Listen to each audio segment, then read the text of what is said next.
Come on, do it! I'm here! Kill me! Come on, I'm here! Do it now! Kill me!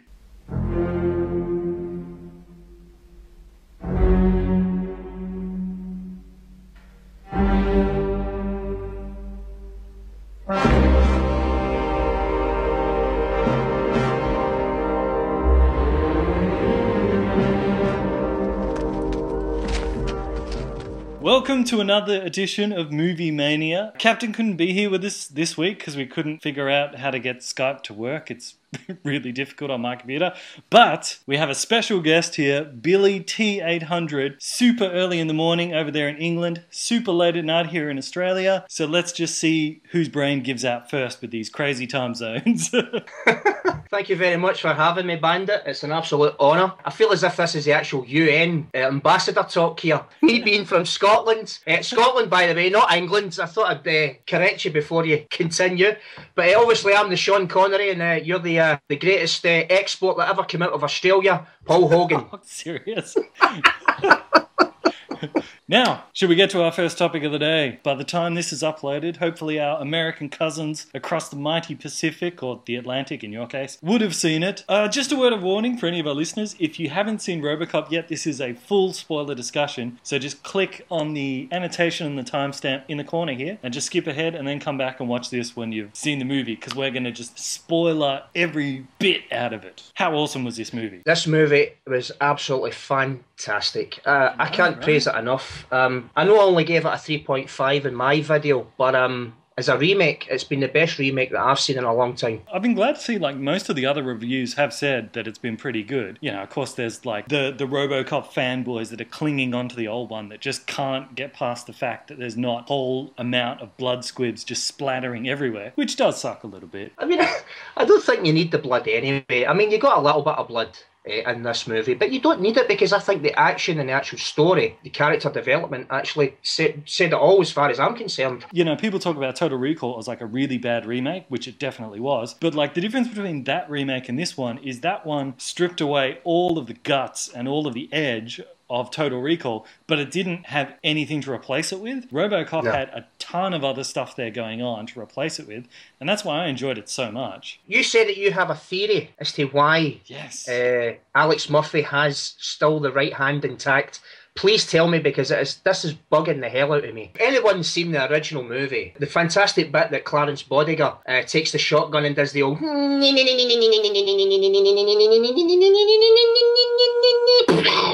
and blows off his right hand. Is that a sort of tribute? He doesn't even mention, why is my right hand still here? In fact, where's the rest of my arm? What have you done with my arm? It's just my hand. Help me here.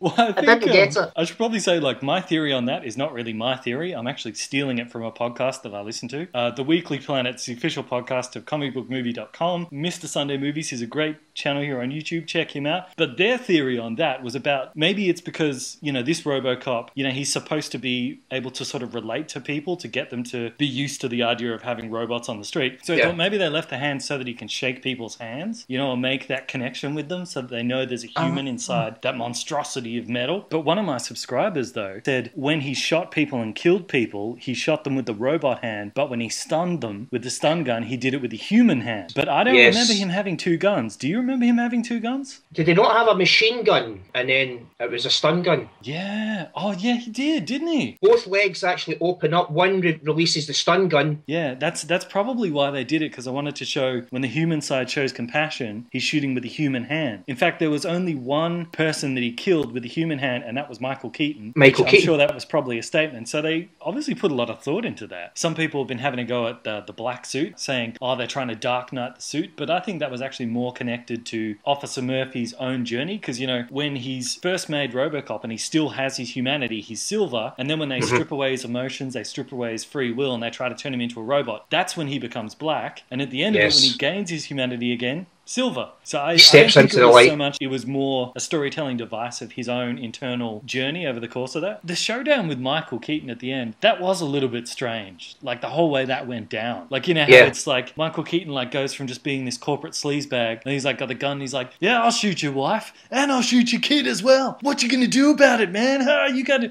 And like he just makes that jump. Yeah. That was a little bit Yeah, I strange. thought that as well. I thought that as well. It was like one minute he's like, this guy's cool, and I want to see this, I want to see that, and I want to see this. The old Beetlejuice scenario where he's just flailing his arms all over the place. I saw you yeah, said but in it a was review where he's like, just make this guy This- like this guy over here. this. As that's It was Beetlejuice. like Beetlejuice. Yeah. So Terminator Genesis. There's actually, I'm kind of optimistic about this. Despite all the concerns, they are consistently referring to it as either Terminator Genesis or Terminator 5, which shows they're not actually just going to try and go back and redo everything. So that could actually be really cool. I think they're actually going to have it that we'll actually see that bit where John Connor finds a time machine and sends Kyle Reese back through. The story will sort of be like how everything leads to that. Are they saying this is an actual reboot? Is this a proper reboot, or is this going to be a sequel to Salvation? I think it's going to be a sequel to Salvation. I'm very apprehensive now about that. Terminator Salvation dropped the ball in a lot of ways, but there's so much potential there. Oh, definitely. I mean, if I were doing a direct sequel to Salvation, and I'm all for that. But my concerns is obviously Arnold. I don't know, how are you going to explain him being so much older if he's a T-800? That was one of my issues. If this was a reboot, then I could see the point. They could actually retell this story without any problems with having Arnold in the film. There's no Terminator Bible to say that every single Terminator has to look like Arnold Schwarzenegger. You can have overweight Terminators, skinny Terminators, child Terminators. I mean, the comic books have covered it, so why can't they do this in a movie? Exactly! That would be fantastic. Could you imagine like an old person on a Zimmer frame that's a Terminator? Perfect, because who would ever suspect that T-100 someone's face off? That would be one of the coolest things ever. Can you help me across the road, son? Take that, you bugger! It's a good Skynet strategy. I like it. Yeah, Skynet's like, we've tried and we've tried for all these years to get that bloody bugger John Connor. Why don't we just create children, old people? They'll not see it coming. They won't see it coming. Let's do it. It might work if they're going to make it that Arnie is like, they capture humans and they use their flesh to sort of craft the T-800s. Like maybe if Arnie is like a human being and he's the one that they use to model the first Terminator off that goes back to get Sarah Connor, then Arnie can just be in it playing a human at his own age, and that'd make sense. But as the Terminator itself, no. I mean, like, you know who might be a good Terminator though? You know John Cena? Yes. Do you reckon he'd be a good Terminator? Because you're into wrestling. It's funny you should say that, actually, because a few years ago, before Terminator Salvation came to light, there was the mention of John Cena. He was mentioned by Schwarzenegger, saying that he would make a very good Terminator. Because he is quite wooden when he's doing his wrestling, so, I mean, it'd be perfect for the role.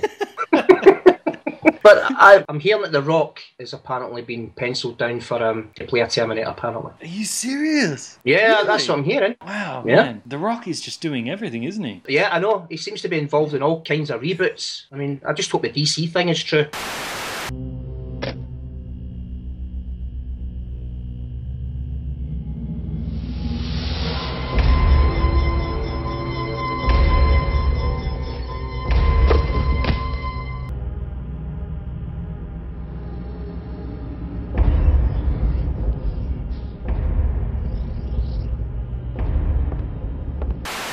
But you know, the fact that they're calling it Terminator Genesis does kind of make me wonder, because you know, in Terminator 2, one of the cool things about like Terminator 2 is they showed that in the first movie, John Connor was kind of born out of that time loop, that Kyle Reese is the one who's sent back, becomes his father, so he's born because of that loop in time. But in Terminator 2, they actually showed that so was Skynet, because the T-800 that was sent back to kill John Connor in the past is the inspiration for creating Skynet. So both Skynet and John Connor are born out of that time loop, so both of them have their genesis in that time loop. So the fact that it's called Terminator Genesis is, I'm hoping that they will explore that theme. Yeah, well, it certainly does seem that if they're recasting the Kyle Reese part, that they would be going in that certain direction. So yeah, so I'm like cautiously optimistic about it, because there's always the chance that they could stuff it up, but if it's a sequel rather than a remake, it kind of gives them more free reign to stuff up. I mean, you can't really go down after Terminator Salvation. No, there's not really anywhere that that you can go any worse after that. I mean, really, what were they thinking casting like the guy who made the Charlie's Angels movies to do a Terminator movie?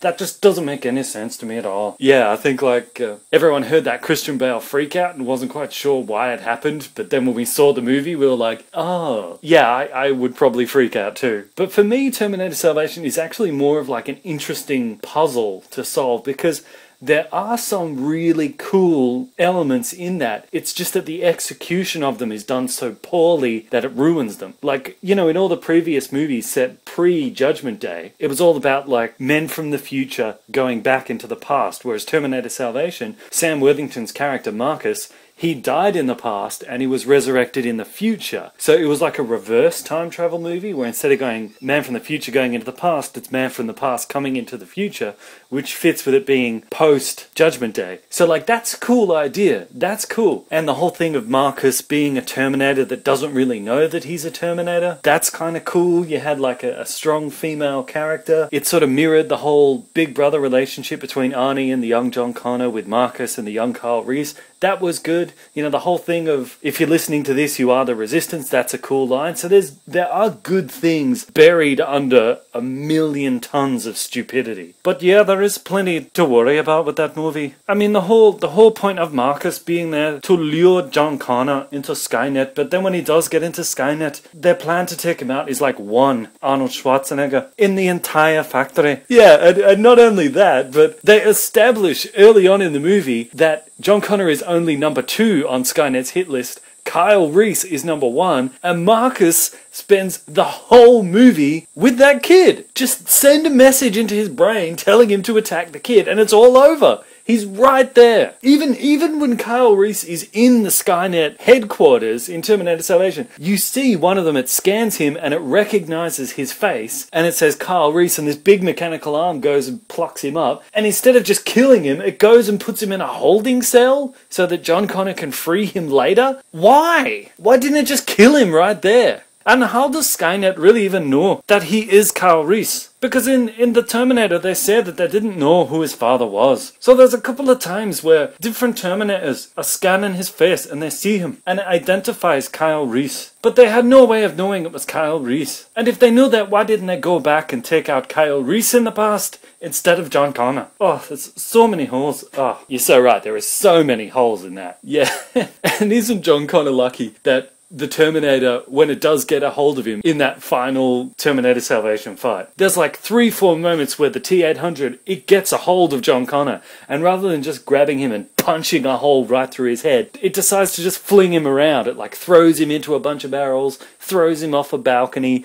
Like, for some reason, this Terminator, who's a sophisticated killing machine, who's supposed to be an efficient killing machine, thinks that the best way to take out John Connor is to just fling him around the place. Pretty lucky for John Connor there. I actually wouldn't mind betting that the original script for Terminator Salvation, I think the original script was actually pretty solid, but then the director of McG, or whatever his name is, he came in and he's like, let's throw in Terminator motorbikes, and Terminator eels, and Terminator frisbees, and Transformers Terminators, let's throw all these in. And I think the writers were just like, oh. Because, you know, you can kind of see it in the sense of, like, there's actually, Skynet has 2 plots going on. On the one hand, like, Skynet's sending out this false signal that can shut down all the Terminators as, like, bait to lure the Resistance in so they can destroy them. That's a good plan. So I think originally in the script, that was it, like, that was the story. And Marcus was there just as an early prototype experiment that wasn't supposed to be activated, but did, and then joined the Resistance. But I think then that the director or whoever came in is like, no, you need to throw in a story where they're going after John Connor, otherwise it's not a Terminator movie. So they tried to construct this whole plot out of Marcus. It was part of this really grand, elaborate plot of Skynet for him to infiltrate and draw John Connor out, which just really seems like a waste of time if Skynet already has a plot to take out the whole Resistance. Yeah, and also because the Marcus character, there's a couple of times where he's right in front of John Connor. Not only could he have taken out Kyle Reese at any time, he was right there in front of John Connor. Wouldn't it just be simpler to put a program in his head to make him attack John Connor if that's what he was built for? Yeah, I think, like, if you watch Terminator Salvation but erase in your mind just any plot of Marcus being there to get John Connor,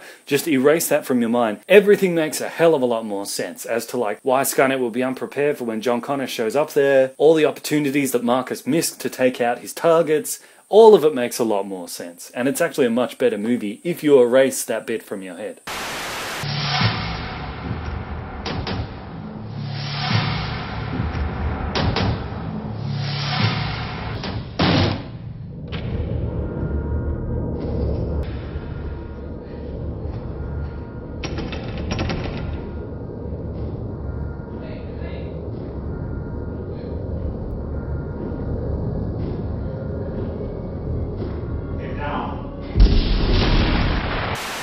But you know, people complain about Terminator Salvation. I actually hate Terminator 3 way more than anything else. Terminator 1, Terminator 2, the philosophy behind all of that was the future is not set. There is no fate but what we make for ourselves. It was all about self-determination. John Connor really believed that we can create the future, we can change the future based off our actions. And Skynet obviously also believed that, which is why it even bothered to send a T-800 back into the past at all, because it was hoping to change the future by taking out John Connor in the past. But then in Terminator 3, Arnie turns around and says, "You didn't stop Judgment Day, you only postponed it. Judgment Day is inevitable." Well, that just completely undermines everything that those movies are about. Because according to that law, if it's predetermined that Judgment Day will happen, then it's also predetermined that the Resistance will eventually win the war. So if that's the case, then you don't even need to protect John Connor. Because by that logic, if John Connor dies, the Resistance will find another way to win the war, just like Skynet found another way to bring about Judgment Day. No matter what you do, it will course correct, history will course correct, and the same thing will still happen.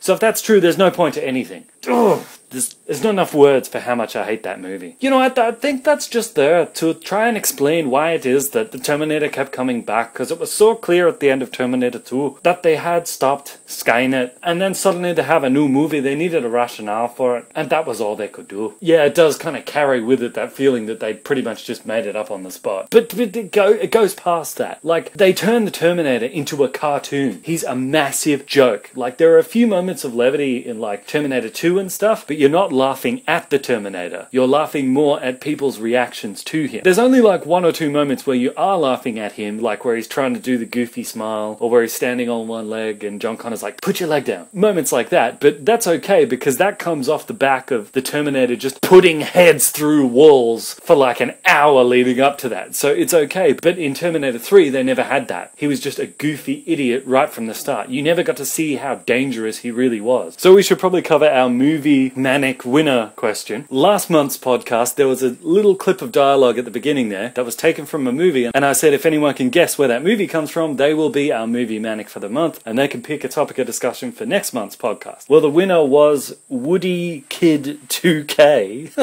Strange name. But he correctly identified that section of dialogue as being from Megamind. So because of that, he was able to pick a topic of discussion for this podcast, and his question was, which is the best type of Terminator? Interesting. Which can kind of be interpreted two ways. Because either it's which is the best type of Terminator in terms of which is like the most efficient killer, or which is the best in terms of which is the coolest. So maybe we should just cover both. Yeah, well, I was thinking about this, and I think the TX automatically gets the best killer because it's the most advanced. It's the most sophisticated. It's the only Terminator that can actually carry a weapon back with it because its hand is like the gun, the cannon thing from the future. No other Terminator has been able to bring anything back. And it's like a combination of both the T-800 with the metal skeleton, so it has the boosted strength from that, but instead of like the flesh over the top of it, there's the liquid metal, so it can still shapeshift. Yeah, and it can also like control other machines as well. That's right, so the TX has to be the best killing Terminator, but the coolest one definitely has to be from Arnold Schwarzenegger. T-800, he's classic, he's impressive, he's totally cool. I reckon that the Arnie Terminator is the most cool one, but I have to disagree on which is the most lethal killer though. The thing is, you look at the different ways Terminators were killed off, like the TX was blown up, the T-800 was crushed in a hydraulic press, and the T-1000 melted in the pool of molten steel. But the T-1000, that's like the only way that you can get rid of that. You can't crush it in a hydraulic press, you can't blow blow it up because it'll just reform again. Like, it's immune to physical damage like that, while the others aren't, because they're still machines. They can be injured. You could like pump them full of electricity to short them out. You could use like a computer virus to interfere with their CPUs. You could do all kinds of stuff. T-1000, none of that will work. The only thing that will work is dropping him in a pool of molten steel. Plus, the T-1000 can do stuff like, remember that bit where it's in a hallway and it spreads itself out across the floor, and that guard sort of steps over it and then it slowly forms up and makes a copy of him? Like, the other ones can't do that. They can't camouflage in that way. They can't become like part of the environment. So I reckon the T-1000 is the most dangerous because he's so hard to kill and he could be anyone and be anywhere. So in terms of like an infiltrator, I reckon he's got to be the most lethal. So would you agree with me that T-1000 is most deadly, but the T-800 is the coolest? Yeah, I'd agree with that. There you go, Woody Kid 2K. There's the answer to your question. Well, thanks for watching, guys. I hope you enjoyed this podcast, this month's edition of Movie Mania. And once again, if you were able to guess which movie the dialogue came from at the very beginning of the video, actually I should clarify, it's not the intro itself where it says in the dark ages, blah, blah, blah. Right before that on the white screen. That's the bit you need to, because a lot of people are like, oh, Excalibur. And it's, yeah, the intro music is from Excalibur. But the bit before that is the dialogue. So first one to guess that in the comments will be our Movie Manic for this month, and can guess the topic of discussion for next month's Movie Mania. So thanks once again for listening, and I really want to encourage you to go over there and subscribe to my co-host, Billy T800. Billy T800's channel's a bit different in the sense that, you know, there's so many people here on YouTube, myself included, and you know, we're there for the fame, we're there for the money. Yeah, I need all of that. Billy T's not like that. Billy T does his videos just purely because he loves movies. It's his love of movies, his passion for wanting to talk about them, and to have discussions with other people who love movies equally as much. So go over there, drop a subscription, drop a like to him, because he's a really cool dude. And was there anything else you wanted to say, Billy T? No, I think that should pretty much do it for now. So I want to thank you for having me as well, Bandit, and it's been good fun. Yes, it has been good fun. Yeah, in case you haven't guessed, the audio for the second half didn't really work, so... But I didn't want to deliver an incomplete podcast to you guys, so I just recorded it again and just tried to remember what Billy T said. So I just went back and recorded it all and imitated Billy T's voice. I hope he's not too offended at my terrible Scottish accent.